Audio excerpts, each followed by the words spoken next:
Good morning, everyone. Thank you so very much for being here today. I am joining from Cincinnati, Ohio, where the sun is sort of cloudy. We're going to have a lot of rain today, but that's all right. The brightness is going to come from all of you. So I will be your moderator today, introducing you to our wonderful storyteller, Tecca Thompson. So Tecca, as you prepare to share your story with everyone, could you first tell us a story about who you are in the world? Just who are you in the world today? I would love to tell you a story. I love showing up in story. So exciting. So I'm going to start from here. If we were in person, this would be my talking piece today. It's a little pink Cadillac. I use this often as a talking piece because it reminds me of my grandfather. My grandfather and my whole family, my grandfather brought his wife, and they all came to Mansfield, Ohio during the Great Migration. But they were headed to Detroit actually, and they were coming from Mississippi, and they were heading to Detroit, and somehow someone got sick. And they stopped in Mansfield, and some of the brothers went on, some of the sisters went on, but my grandfather landed in Mansfield, Ohio. And what my grandfather did in Mansfield was he became the hub of our family. And so what he did was he would bring family members up from the South, and they would stay in his house either until they had enough money to purchase their own home or build a home. And then they would go out, and then he would bring another family. And so he became the hub of our entire family. I love to share his story because my grandfather was this natural storyteller who could captivate audiences and bring them in and just pull them into him just by telling his stories. No matter where he went, people would crowd around to hear his stories. And that's my lineage. That's where I come from. So story lives in me. But my grandfather had this huge personality in the 50s, and he was driving around Mansfield in a pink drop top DeSoto Cadillac, right? My grandfather was the picture of look at me. Right. But the resiliency behind that was that he worked in a tire factory, but it was a way my grandfather drove around to say, I have this great big personality. He wore a hat, he wore suits, he smelled good. He smoked a cigar, and he was just a whole vibe and a statement. But it was him thumbing his nose up at the ideal that Black folks could not be their own resources. They had a family garden. He had provided a way for everyone to have these houses, and they were thriving during the 50s. And so it was like, who is this Black man, 6 foot tall, driving around our city with this drop top, right? So he showed up in a very big way. My grandmother, on the other hand, was very quiet, very creative, and she was a natural space holder. My grandparents owned 6 homes of their own, and my grandfather used to carry 2 wallets. That's my legacy: 6 houses and 2 wallets. It's a legacy of abundance. And he carried 2 wallets. One because he had ones, fives, and tens, and 20s, and the other one 50s and hundreds in his other wallet. So there was abundance there.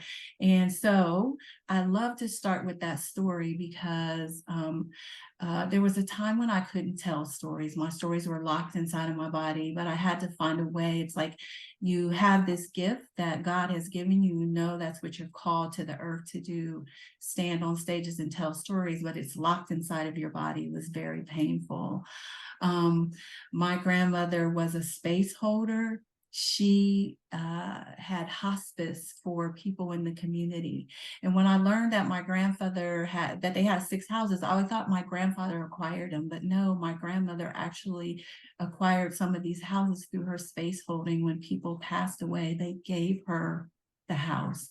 So I am a storyteller and a space holder. Those are my God-given superpowers.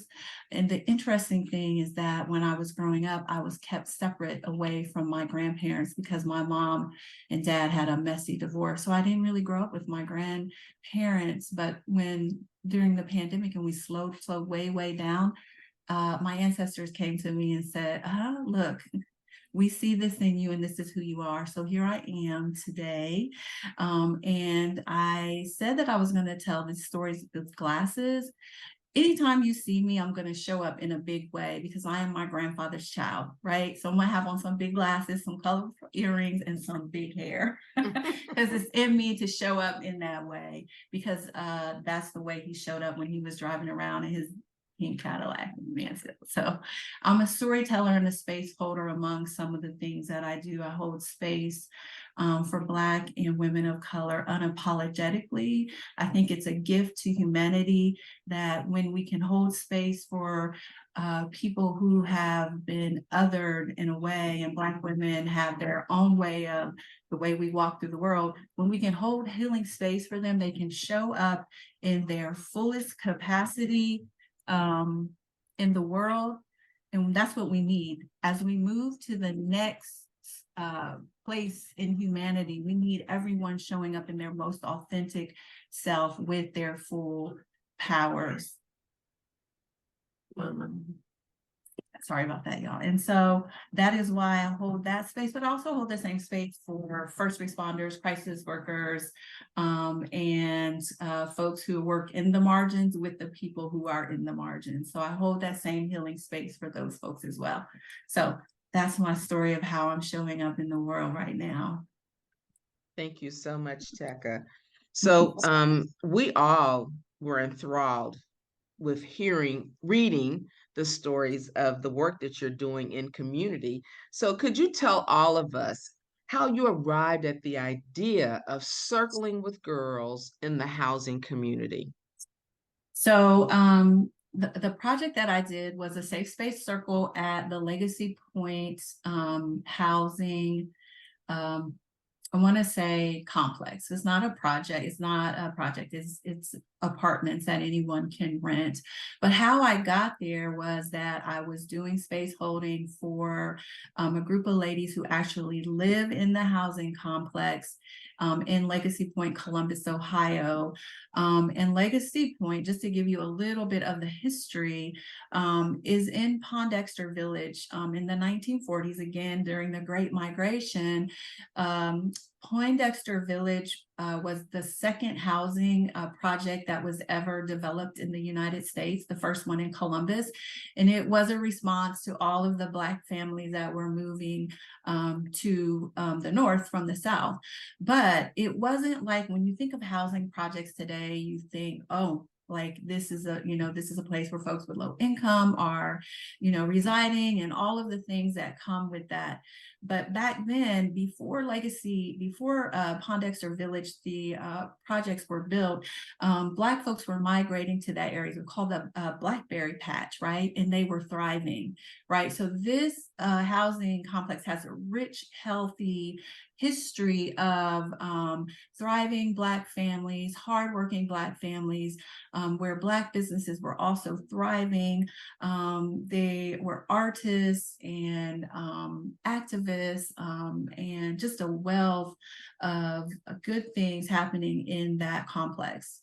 Well, in 2014, they toured their 35 buildings across 27 acres. They demolished all of the buildings except for 2.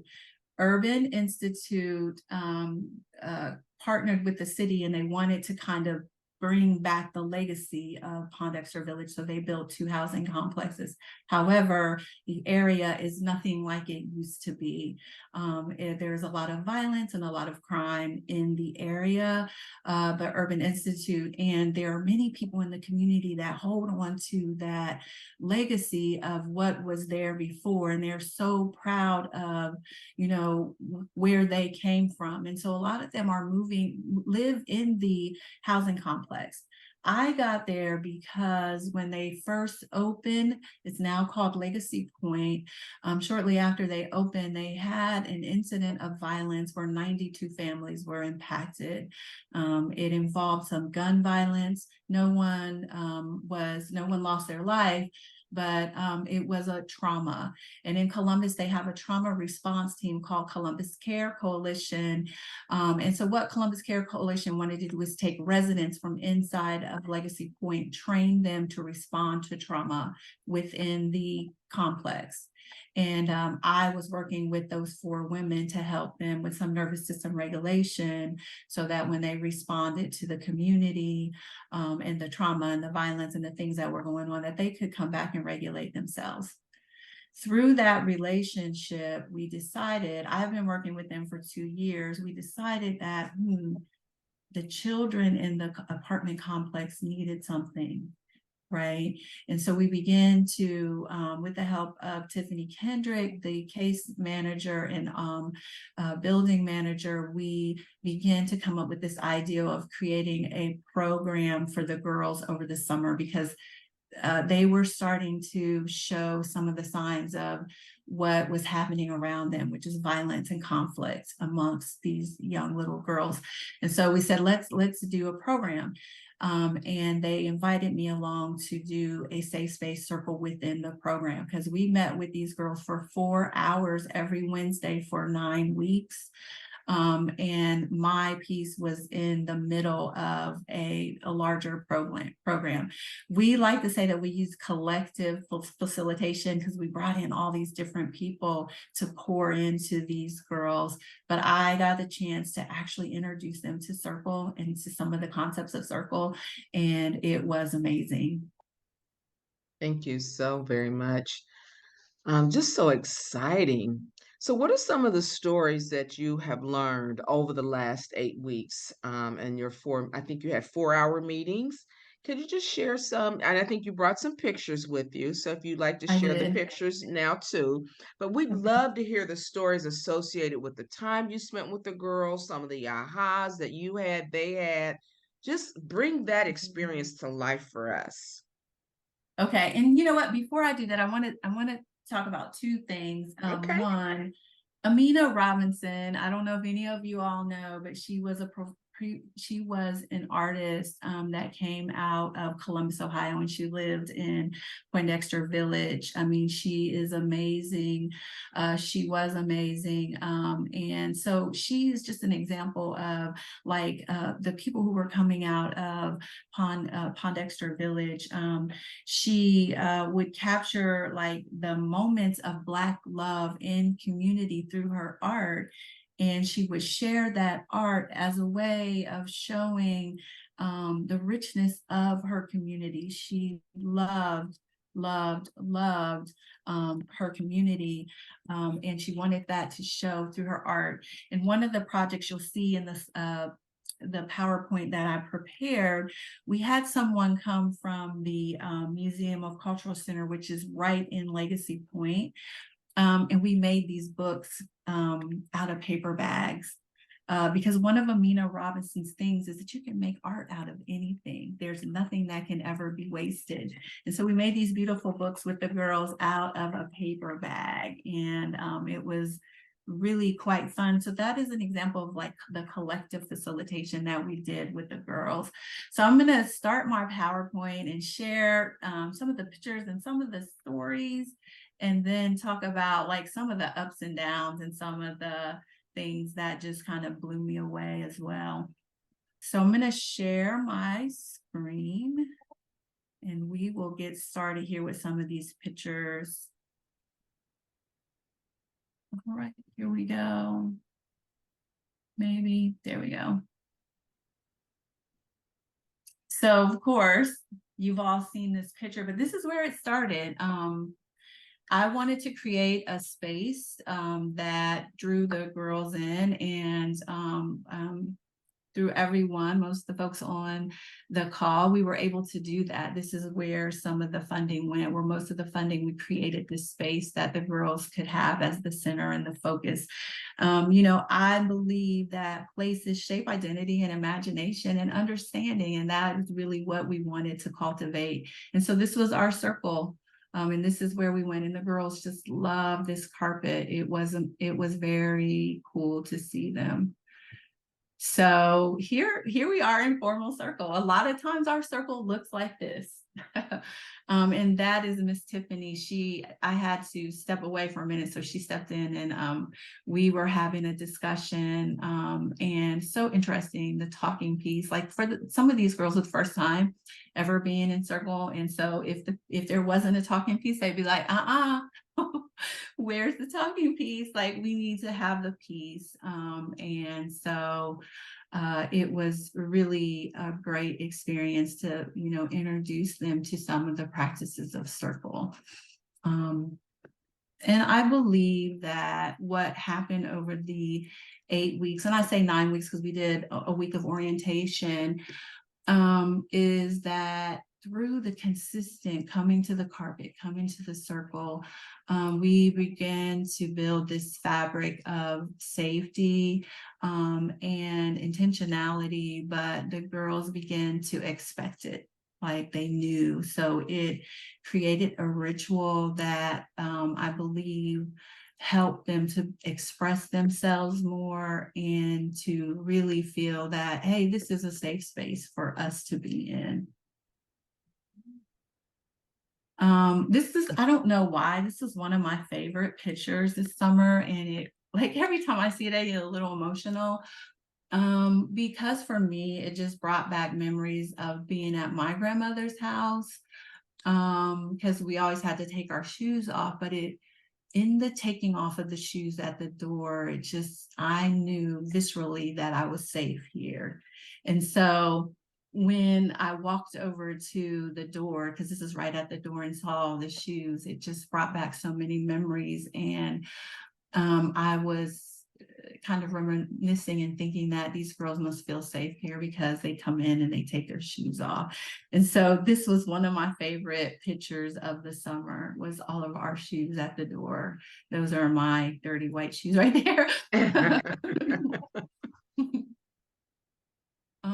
And so this is Shelby Tomb. This is what I was telling you about. So sometimes circle looked like this. It was very dynamic. We would go in and out of circle from the carpet. It would be in and out and moving through. And so this was one of our guest facilitators that came to hold the circle space for our girls. And she brought over here, you see all of these beautiful materials to make these books from just like scraps and buttons and all of these really cool things. But in her presentation, also helping the girls to understand you are legacy, like you are a part of this rich history that has happened on this land. And as you can see, they were all in. They loved it, absolutely loved it. And so for that day, you can't see it, but there's a Sankofa up here. That was my talking piece, just reminding the girls to go back and get the lessons from the past. And then, of course, this was my book, and the girls got this little card about Amina Robinson, and, they learned the history of that and the land. And it was a very beautiful day and fun for the girls too, because they got to make their books, and they were all in every minute of the presentation. And so these are my girls.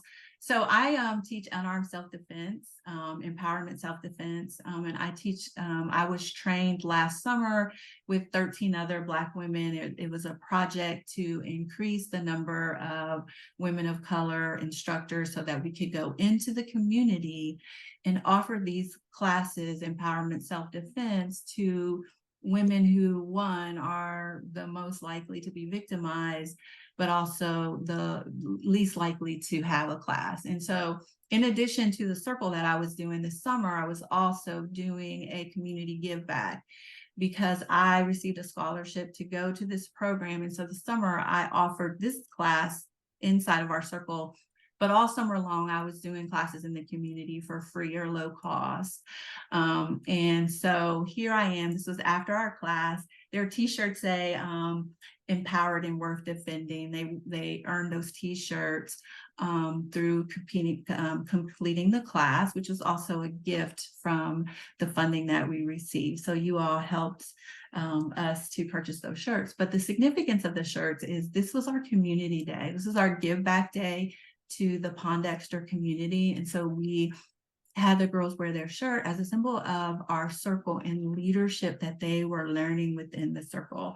Because the entire program was called Legacy Leadership Program. My Safe Space Circle was inside of that.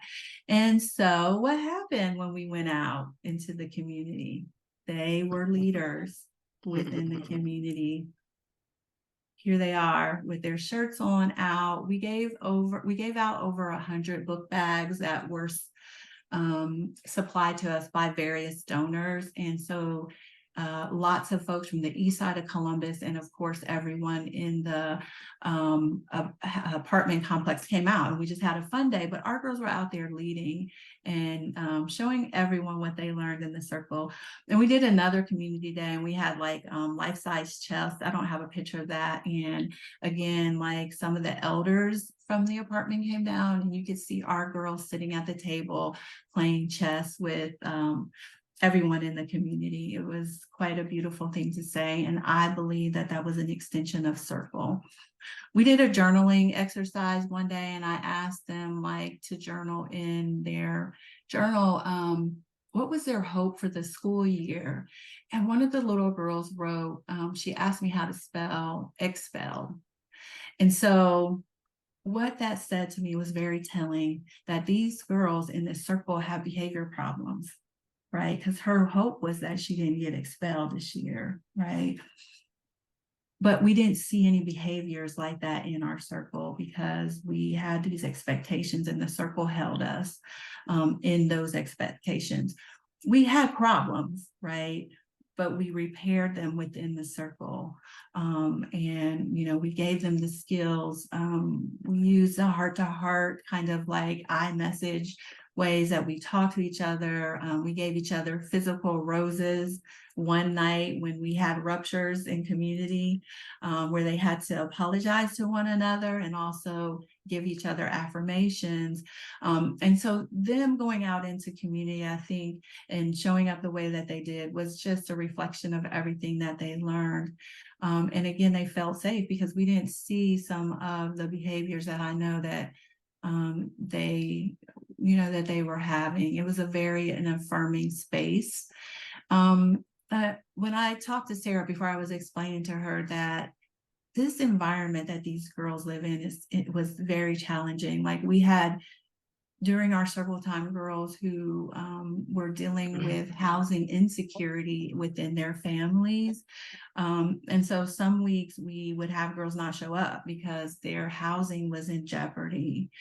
In one session, we had 4 girls have to kind of navigate raids that happened in their homes, right? 4 separate girls, 2 sisters, and then 2 other separate girls. So that's 3 raids that happened, but they still showed up.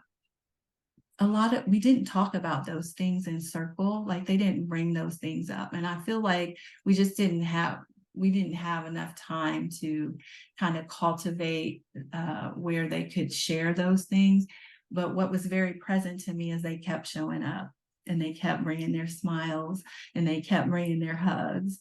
And so whatever was happening on the outside, again, this became a haven where they could come and be affirmed, right?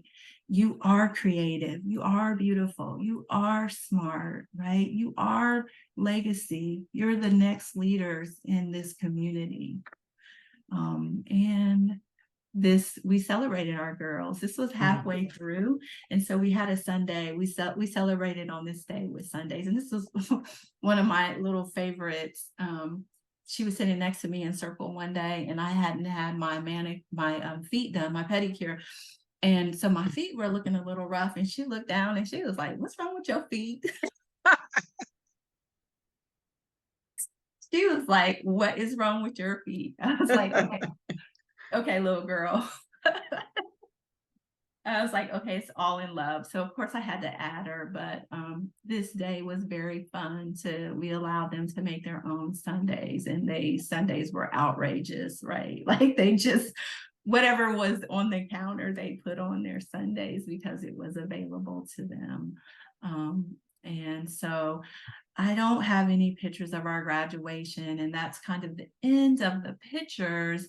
I don't have any pictures of our graduation, but the girls loved the carpet so much that what we ended up doing with the last little bit of funding that we had was we gave every girl a small carpet that looked exactly the same as the one that they had been sitting on all circle. And when we presented, and they also got to keep the meditation cushions to take with them. So when we presented them with their carpet, it was like, oh my gosh, like almost every single girl said, "Is that for me? I get to take a carpet home with me," right? They were really appreciative, and we're excited to take that home. And we laid the carpet out for our graduation ceremony. And even though we didn't have formal circle, the girls, two things happened. When they came in, they were hugging and embracing one another. It was the sweetest thing. Like when their friends came in, they would run up and hug them. And the next thing that I was like, oh, my camera died, y'all. Y'all know I would have been snapping. But my camera died, and it was okay because I was able to be fully present in the moment without worrying about trying to capture the moment. But the other thing is that the carpet was out, and they ran to the carpet and they laid on the carpet and they rolled on the carpet, and they had pillow fights on the carpet like before our dinner was served. And so the aha moments for me, what I learned in doing this circle, our girls were ages, I want to say we had some like second graders all the way up to like some fifth or sixth, seventh, eighth graders, and sometimes even older girls, because our circle grew. It was not closed, it was open. And so we had 10 girls from the beginning, a consistent number for several weeks, and then it exploded to like 16 girls, 17 girls. At one point in time, we had 20 girls on the roster. It was something that they wanted to come and be a part of. And what we were also present to was that the boys were outside of the window, and they're like, "We need a circle too." Do you want to be a part of this? But I I sent along updates almost weekly for a while, and then I started to get nervous because our circle hardly ever looks like a circle. There were Sure. times when we were in a formal circle, and it was good. It was amazing. It was centering for the girls, but oftentimes we were in this organic kind of circle that was in and out and in and out, and I just had to let it be, right? Like I had to let go. And I was like, oh my gosh, I'm going to be in trouble with my friends because we're not in a circle. Like we're all over the place, right? Like so I had to let that all go. But as I stepped back in my letting go, I noticed that circle was happening outside of circle. Come on, y'all. Is that beautiful or what? It was amazing. Like that blew my mind. Like I could see that they were living what they were learning outside of the circle, and also inviting people who weren't in our circle, inviting them in through their through their engagement with them, the principles that they were learning. So it was just, it was just really juicy, fun thing to watch evolve. I would say one of the challenges is that my age, I'm getting older, and I couldn't keep up. It was a lot, right? 4 hours every Wednesday. I went home just exhausted every night. So it became present to me that I think the next iteration of who I become in this world is to teach others to facilitate circles, and those others need to be young blood, right? right? They need to be able to learn, or circle is all in us. Like, learning it, do you learn it or do you live it, right? And teaching this younger generation to engage in circle, through circle, to recreate what we did. I think it would have been later on, we did bring on some younger folks, but not in the circle. I think it would have been very dynamic to have some 20-year-olds in there, some 18-year-olds, kind of in that space. And so, but other than that, I don't think we had any challenges that I would say were challenges. Things came up, like girls not being able to come because of life. Life was life in for them. But I think it was an amazing experiment. Like, this is the first time. We're hoping to do it again next year. We learned a lot. I don't think that there's going to be much that we change, because it was just this emergent thing, right? We had structure, but we allowed what to come forth, whatever needed to come forth in the moment. And I think we benefited from it, and the girls definitely benefited from it. And so we are actually doing one more thing with this group of girls. So we asked them if they wanted to continue, and we've had some back and forth on that. But we are doing a spa day for mothers and daughters at a local spa that's not too far away from Legacy Point. I forget the date, it's in October. So we're going to bring all of the moms and the daughters together for some storytelling, and just some downtime, some yoga, some breathing, and all of the good stuff. So we're excited that we were able to kind of do this last little thing. Well, we had an amazing graduation, and the graduation was the bomb. Like, we had food. For those of you who don't know, like, the structure of our day started with the girls coming in, and we just had like an open activity just to kind of bring them into the space. So a lot of times we were doing like life-size puzzles or playing games, journaling, coloring, just so that, because we had girls coming from the east side of Columbus, not everyone was in the housing apartment complex, just to bring them in. And then we fed them a meal every session, which always started with giving thanks for our meal. And then we always would do some type of movement or mindfulness to regulate nervous systems. And then we would go into an hour of circle. And then some creative activity would kind of follow that. So we would circle, and then they would do, like with Shelby, they did the books, if time allowed. And sometimes, the time was enmeshed. Sometimes Shelby was circle, right? Or, how, but so we had a lot going on, and graduation was the bomb. We had great food, and I don't know, we probably had, the whole community room was filled. I would say there were probably 50 or 60 people there to affirm, and we gave them certificates. So it was really cool. So, yeah. So, Tecca, you mentioned that a couple of the girls were experiencing raids. Could you expound on that? Just kind of Oh, give us yeah. some insight. The police raided their homes for suspected whatever, Oh, for what? Okay. without just trying, I don't want to, No, no. but yeah, so, and two of the girls were actually present during and then they were home alone, but they came to circle that night. So That's um great. yeah, and so we knew about it. Like, stuff like that happens in their Sure. environment all the time. Hmm. We knew about it, and so we were there to hold the space for them. But the other thing that I learned is that we can have all these agendas, but when you create a space where kids can be kids, that's what they want to do. They want to draw, they want to laugh, they want to color, they want to dance, they want to create, they want to rest, right? They just want to be. And we saw that. So it was quite beautiful.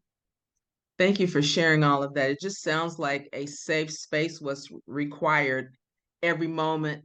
of every day based on the need, based on the child, based on the circumstances, and that's being present. And as you said earlier, it was very emergent as things went on. And I certainly wish I could have had one of those Sundays. That Sunday with the some fruit and some ice cream and some, I think, black blueberries. I mean, everything was in there. Oreo cookies. A whole cookie. She put the idea was cookie crumble. She put the whole cookie in. But Of here's like, course, of I know we're course. coming to the top of the hour, but that night, another little girl, like all of the Sundays look like that. Like they were just outrageous.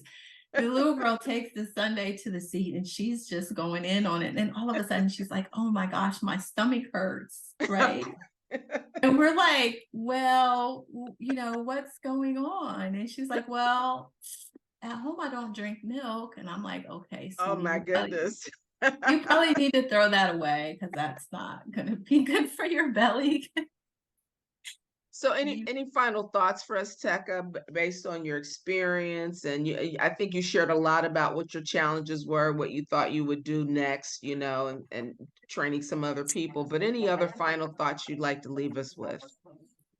I think that this whole principle of like, just show up, right? I think sometimes when we're doing formal circles, we think that we got to do all this planning and we got to do all this, we got to have this and do that.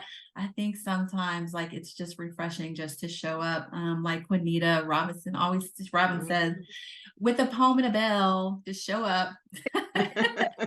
Sometimes you just have to do that. Yeah. So I just started another circle for girls yesterday in a middle school where they don't have any, there are no teachers of color in the building at all, and their student population is 40% BIPOC. And so I proposed a circle 3 times to the school, and they turned it down 3 times because we couldn't check all of the evidence-based curriculum stuff.